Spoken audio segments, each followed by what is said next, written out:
2. Hello everyone, let's come to review the irregular verbs together.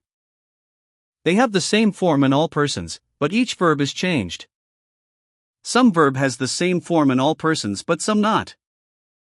Example: I drank, we drank, he drank, etc. Do you know how to supply the past tense form of the irregular verbs in parentheses? 8. This book cost $5.60. 9. I eat my lunch in the cafeteria yesterday. 10. The man drink a little wine at the party last night. 11. He give Joe your message and also tell him my ideas on the subject. 12. Mr. Dang finally sell her house. 13. Hunzen hear the president speak on television last night. 14. Kim fell well yesterday, but today she feels sick again. Corn.